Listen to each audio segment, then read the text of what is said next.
Gente linda do Dani, a paz. Eu não aguento mais me falarem que Páscoa é ovinho de chocolate e coelhinho capitalista do inferno para roubar o teu dinheiro e te encher de gordura hidrogenada de Nutella. Coelhinho da Páscoa que trazes pra mim. Não, cara, não! Então da onde que surgiu a ideia da Páscoa? Da onde que veio essa história toda? Páscoa, se não é coelhinho, vamos falar da Páscoa da Bíblia, que é a que interessa. Mais ou menos 2100 anos antes de Jesus nascer, em carne, tinha um cara chamado Abraão. E Abraão, ele foi um cara muito amado por Deus. E Deus pegou Abraão e falou: Abraão, eu vou abençoar todas as nações da terra a partir de você. Porque Jesus vem de Abraão, tá? Importa que a partir de Abraão o povo começou a vir, começou a ser chamado de hebreu. O povo hebreu vem Abraão, que hoje é conhecido como judeu. Mas o povo hebreu de Abraão. Aí Abraão teve um filho que foi Isaac. Aí Isaac teve um filho que foi Jacó. Aí Jacó não tinha televisão em casa, foi fazer 12 filhos, 13, né, contando Benjamim. E o filho dele, José, antes de Benjamim, o mais novo era José. E José foi vendido para o Egito. Todo mundo sabe dessa história aí, enfim, não importa isso hoje. E José no Egito, ele se tornou um homem muito poderoso, muito rico. Ele conquistou a confiança do faraó. Ele ficou como se fosse quase que o dono do Egito todo. E por causa disso ele trouxe a família dele inteira, Jacó e todos os irmãos dele, Ruben, Dan, Naftali, Gad, Azer, Zebulon, e eles moraram no Egito. Passou um faraó, eles continuaram multiplicando. Passou outro faraó, eles continuaram multiplicando. Passou outro faraó, passou mais um faraó. Tinha tanto hebreu, mas tanto hebreu. Só para você ter uma ideia, Moisés tirou só de homens do Egito, só de homem, 600 mil, fora mulher e criança. Pra você ver a quantidade de gente. Eles eram bons de fazer filho, né? E eu nem casei para ter filho. Então chegou um tempo que os egípcios começaram a escravizar esse povo hebreu. Esse povo hebreu, ele passou a ser escravo do povo egípcio, de forma que eles começaram a clamar muito: Senhor, misericórdia de nós, lembra de nós. Começaram a clamar o Deus de Abraão, o Deus de Isaac, o Deus de Jacó. E Deus mandou Moisés para livrar esse povo.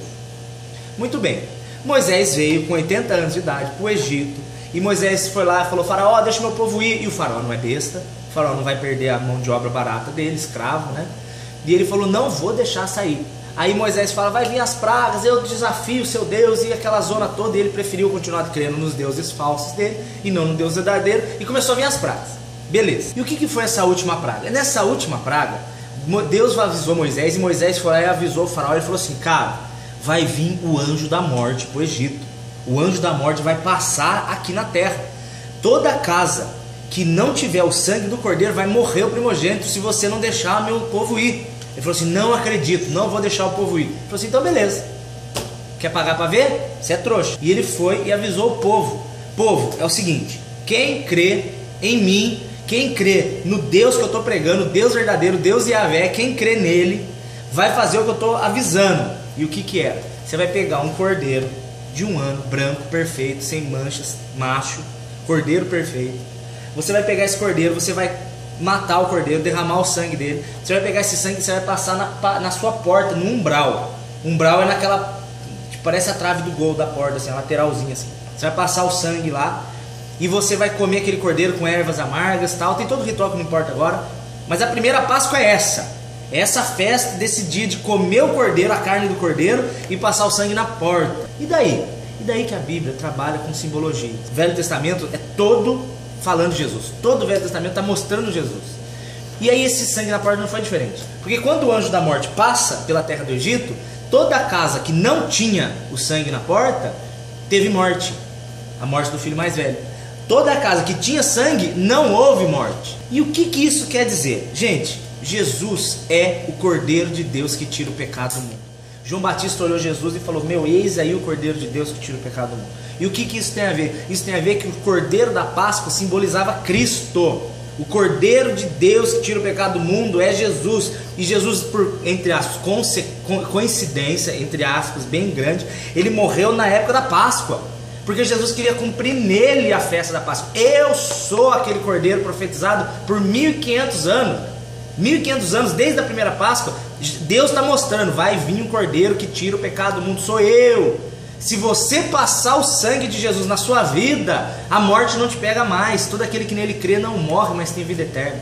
Então a Páscoa, que começou com Moisés, na verdade estava simbolizando o dia que Jesus ia vir morrer por nós. e Jesus morrer por nós, quando ele ressuscita, ele ainda continua estabelecendo a Páscoa. Mas hoje a Páscoa para nós se chama ceia. Quando você participa do pão e do vinho, você está declarando que Jesus é o Cordeiro de Deus na sua vida. Você está falando para o mundo todo ouvir, ó, eu tomo a ceia porque eu morri com Jesus e eu ressuscitei com Ele. Ele é o Cordeiro de Deus que tira o meu pecado. Páscoa é a morte e a ressurreição de Cristo. Páscoa não é o vinho de chocolate. Se bem que não tem problema você comer o vinho de chocolate, pode comer, tá? Não pega nada não. Mas come pouco, porque senão você engorda. Ou se for um de Kinder Ovo, me chama. Tem mais outra simbologia para você entender da Páscoa. Olha só que louco. O povo que creu, tá? E passou o sangue na porta, a morte veio e não pegou. Isso é novo nascimento. A morte não te pega mais. Você nasceu de novo em Cristo Jesus para viver eternamente com Ele. Aí o povo que creu nisso saiu do Egito. Ou seja, você quando crê em Jesus, você é tirado do mundo. O povo que creu no sangue na porta, que é o mesmo povo que hoje crê que o sangue de Jesus purifica de todo pecado, e você saiu do mundo, ele saiu do Egito, você saiu do mundo. Eles passaram pelo Mar Vermelho, eles passaram no meio do mar, você passa pelo meio das águas, isso é o batismo.